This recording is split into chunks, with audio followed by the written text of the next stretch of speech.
está hoje na Galeria do Radar Paulista. Ele é cardiologista e presidente do Congresso da Sociedade Brasileira de Hipertensão. Converso agora com o doutor Luiz Bortolotto. Doutor Luiz Bortolotto, muito boa noite, muito obrigado pela presença. Boa noite a você e a todos os ouvintes da Rádio Trianon. Doutor Luiz Bortolotto, vamos falar, né, de hipertensão, essa semana que nós estamos vivendo aí, esta semana de, vamos dizer aí, de informações para as pessoas com relação à doença, e eu começo perguntando para o senhor, até eu acho que isso é sempre muito educativo aqui para os nossos ouvintes, as causas principais da pressão alta.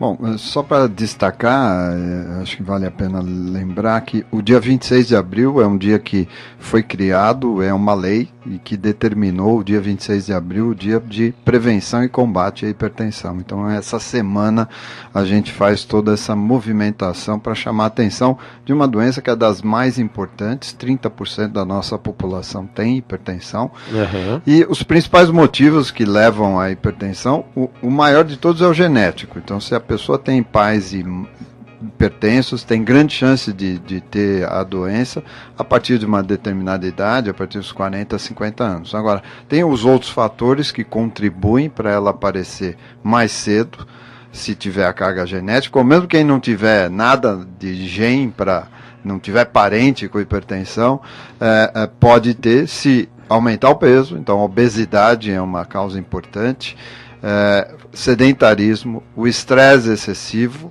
e o consumo excessivo de sal nos alimentos que a gente consome no dia a dia, e também o consumo excessivo de álcool. Essas são as principais causas ao lado da genética. Certo. E à medida que a pessoa descobre que tem a pressão alta, tem cura?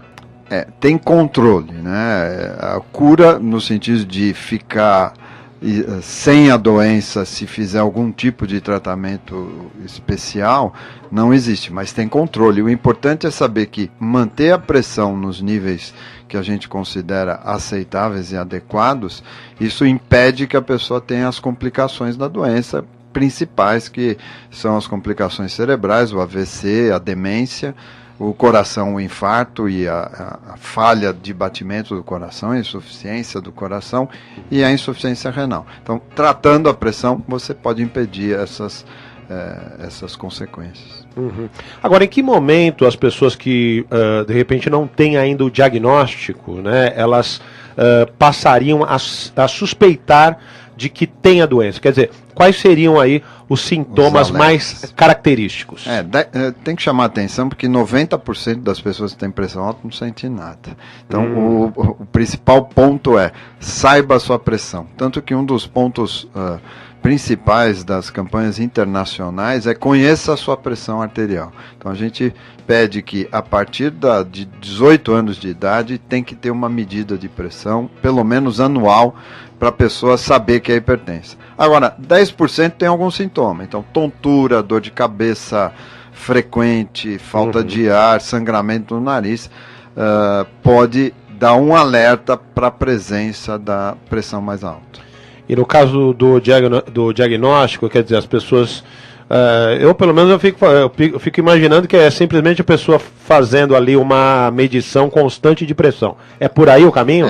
Com um profissional de saúde, né, faz a aferição da pressão no ambiente adequado, contando com a medida certa, não pode ser com o braço pendurado, tem umas técnicas certas, braço sempre em posição, que o profissional de saúde é treinado para fazer.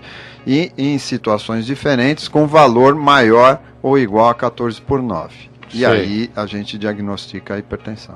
E isso no mesmo dia ou são dias diferentes? Em dias diferentes, dias diferentes. Pelo menos em 3 ocasiões diferentes.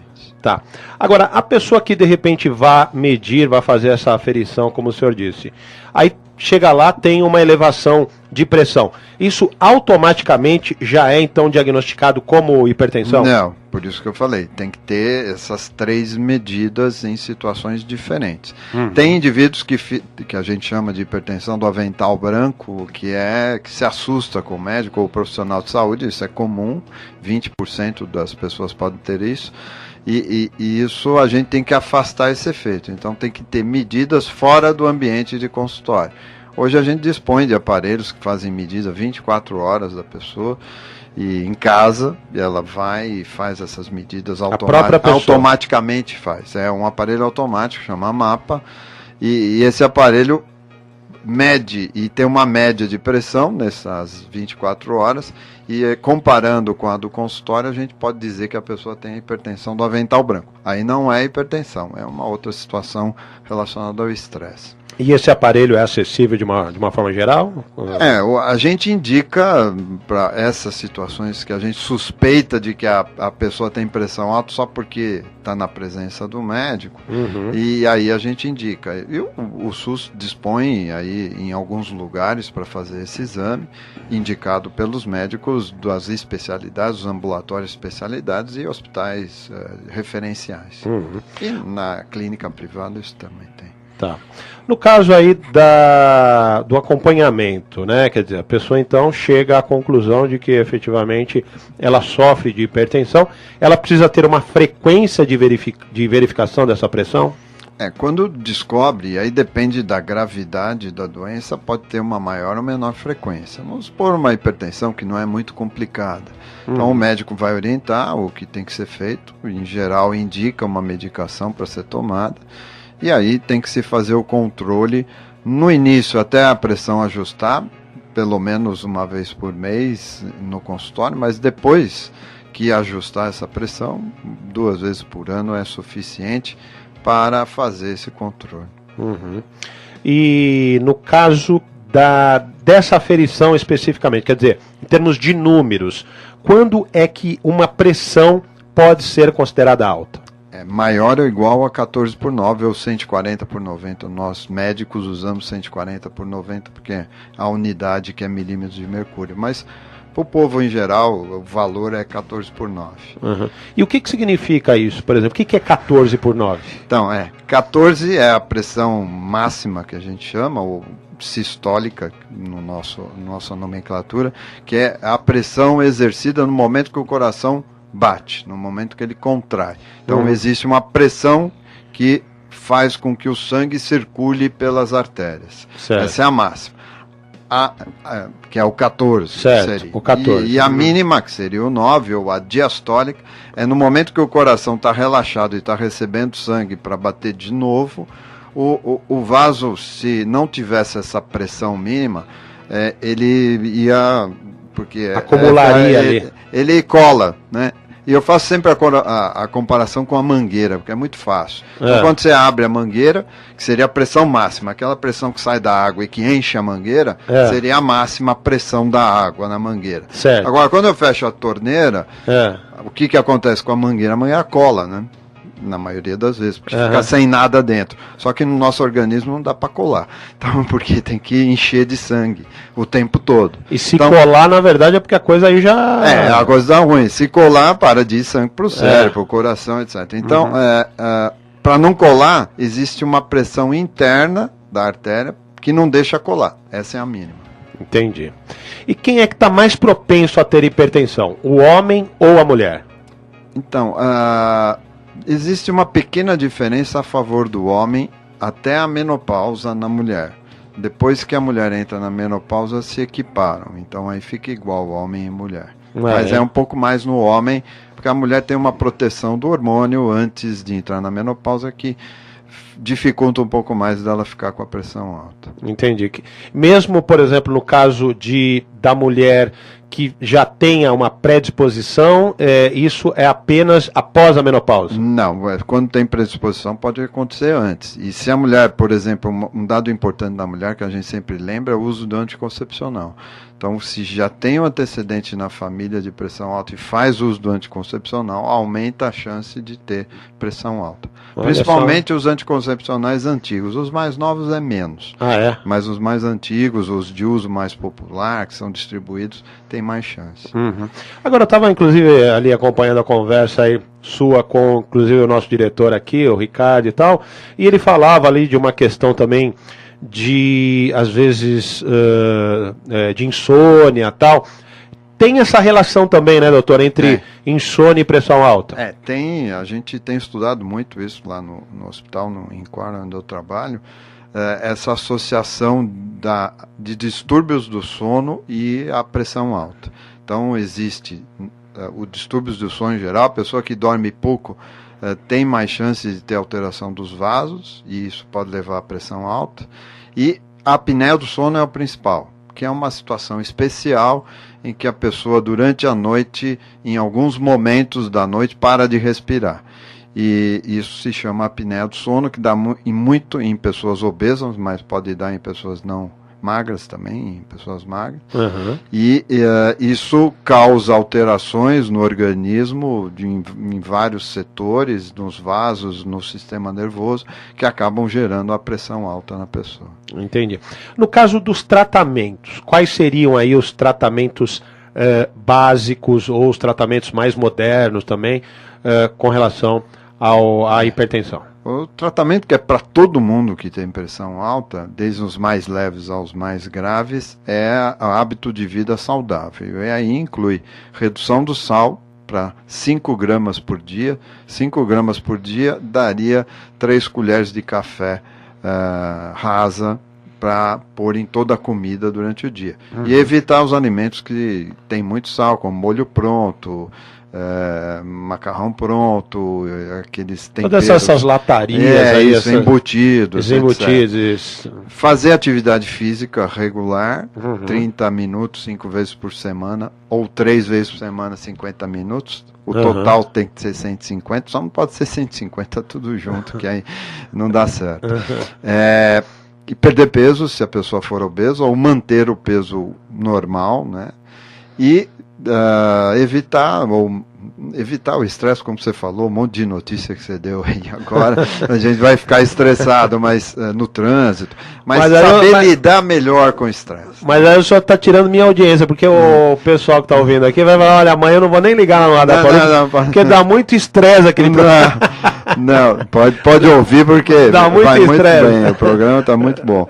Legal, obrigado. E saber lidar com o estresse, saber encarar o estresse de uma forma melhor. E, tirando isso, os medicamentos. Tem vários tipos de medicamento, inclusive é bom a gente sempre falar em meios de comunicação que a maioria dos medicamentos para hipertensão são disponíveis na farmácia popular ou no Dose Certa, são gratuitos. Uhum.